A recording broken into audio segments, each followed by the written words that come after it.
It's very insightful to be here once again to discuss a very passionate theme, which is about youth unemployment. And I like the way Mr. Asmani mentioned that it's not an issue of the youth.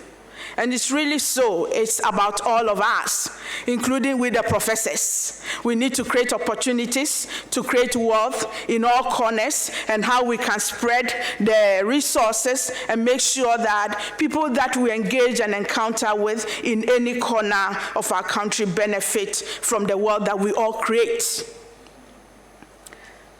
And therefore, I am happy to be part of this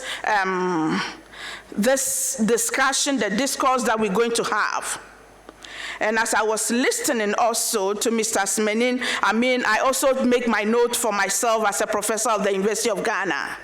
Sometimes people will say that we, the teachers, are the people who create the unemployment, and therefore people in the industry would look forward to the opportunity for us to collaborate with you, be very practical in our approach, such that when our students graduate, even before they leave our walls, they are able to, they have already set up their own businesses and creating wealth already. It is unfortunate that it's in our part of the world that when we put our kids in school, we feel that all that they should do is to study. But interestingly, the advanced communities, right from high school, you are working and you are studying. You drop your kid in school, you pick them from school, and then you go to the next, you go to Walmart, and the person checking you out is a secondary school student. And our students go to school abroad and work and study, on-campus work, off-campus work, opportunities that they have all around them.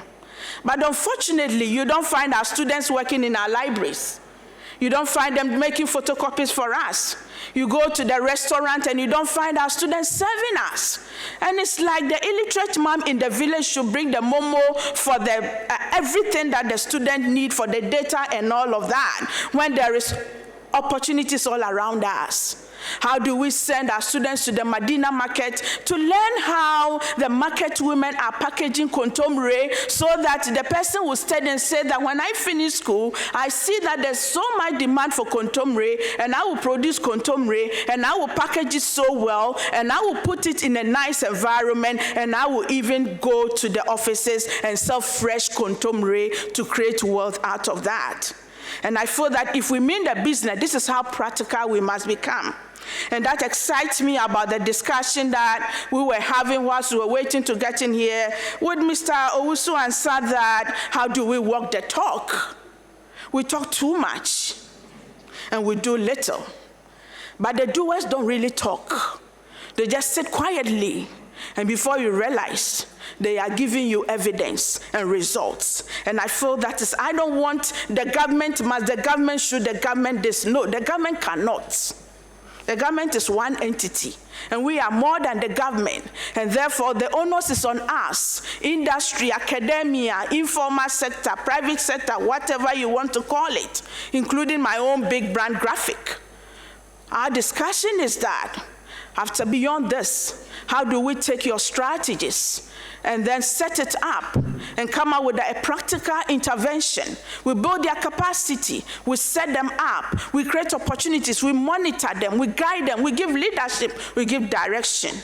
So that all those, the retired, taking Mr. Asmani's word, the retirees, the public workers who feel that the salary is small, the unemployed adults, young and old, whatever, we will find ways to make the best of the resources that are wasting around us.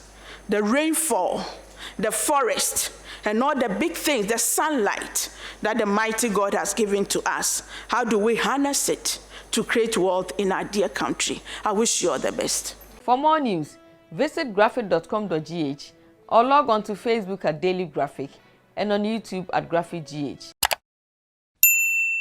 Subscribe now.